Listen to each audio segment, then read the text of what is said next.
राष्ट्रीय नेते आणि आम्हा सर्वांचे लाडके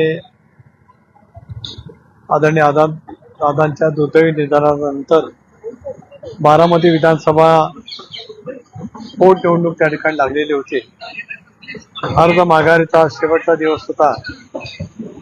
अखिल भारतीय काँग्रेस पक्षाने आज मनाचा मोठेपणा दाखवत राजकीय दृष्ट्या अत्यंत योग्य निर्णय त्या ठिकाणी घेतला आणि अधिकृत काँग्रेस उमेदवार मोरे यांचा अर्ज माघारी त्यांनी घेतला. त्याबद्दल प्रदेश राष्ट्रवादी काँग्रेस पक्षाचा अध्यक्ष म्हणून काँग्रेसचे देशाचे अध्यक्ष खरगेजी, आदरणीय सोनियाजी, राहुलजी या सर्वांचेच मी मनापासून सुप्रिया बहिणी, प्रफुल्लभाई, राष्ट्रवादी काँग्रेस पक्षाच्या वतीने आमचे युवा खासदार पार्थ पवार या साऱ्यांच्या वतीने त्यांचे मी मनापासून या ठिकाणी आभार मानू इच्छितो आहे.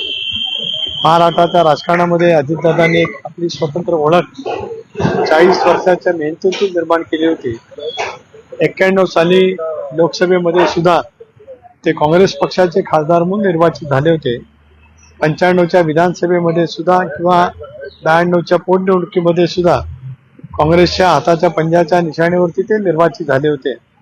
त्यानंतर 99 ते 2014 राज्यात लोकशाही आघाडीचं सरकार असताना उपमुख्यमंत्री मंत्री म्हणून काँग्रेसला सोबत घेत महाराष्ट्रामध्ये फार मोठ्या प्रमाणात योगदान दादांनी दिलं होतं. त्या साऱ्याच्या प्रती आदर व्यक्त करत काँग्रेस पक्षाने जी भूमिका घेतलेली आहे त्या भूमिकेचं मी मनापासून स्वागत करतो. माझ्या राज्यातील सर्व कार्यकर्त्यांच्या वतीने स्वागत करतो. बारामतीच्या जनतेच्या वतीने सुद्धा स्वागत करतो आणि आभार मानतो. आणि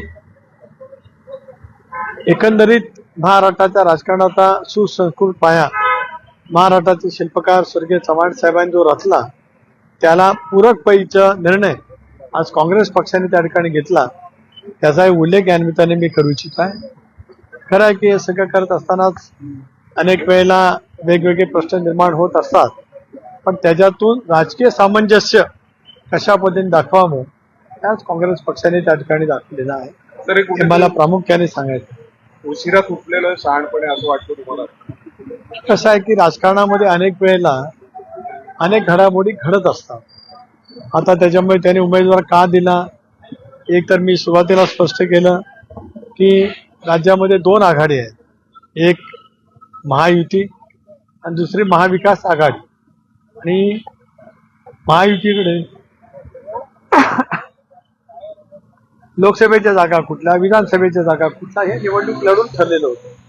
स्वाभाविकपणाने बारामतीची जागा ही महाविकास आघाडीकडे आदरणीय पवार साहेबांच्या राष्ट्रवादी काँग्रेस पक्षाकडे होती.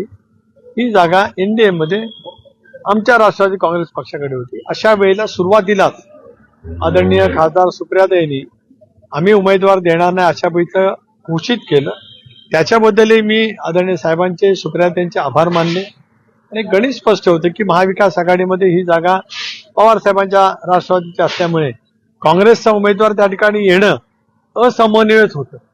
पण का, कशामुळे आलं, त्याच्या पाठीमागे कोण होतं, काय होतं की काय मला माहिती असं काही कारण नाही. साहेब, तुम्ही अनेक वर्ष शरद पवारांनी पण अप्रत्यक्षपणे समर्थन केलं होतं उमेदवाराचं, असं म्हणत 2 दिवसापूर्वी समर्थन केलं होतं. लढणारच आहे तर ते गृहीत धरलं पाहिजे निवडणूक. आणि आज मात्र त्यांनी म्हणजे बिनविरोध निवडणूक झाली पाहिजे अशी भूमिका मांडली.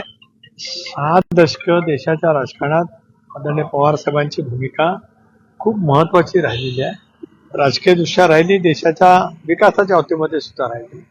आता 2 दिवसापूर्वी आदरणीय साहेब काय म्हणाले आपल्या मार्फत सर्वांनी ऐकलं. आज काय म्हणाल ते ऐकलं.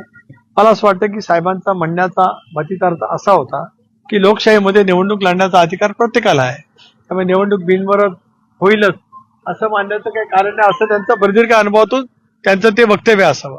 याचा अर्थ काँग्रेसने उमेदवारी दिली याचं समर्थन तर बिलकुल असण्याचं काही कारण नाही, कारण त्यांनी त्या बाबतीमध्ये त्यांच्या पक्षाची भूमिका मांडली. परंतु एकंदरीत अनेक वेळेला निवडणुका झाल्या, राज्यामध्ये सुद्धा अनेक वेळेला पोटनिवडणुका झाल्या. आजची उद्योगनगरी न्यूजला सबस्क्राईब, बेल आयकॉनला प्रेस करा, लाईक, कमेंट आणि शेअर करा.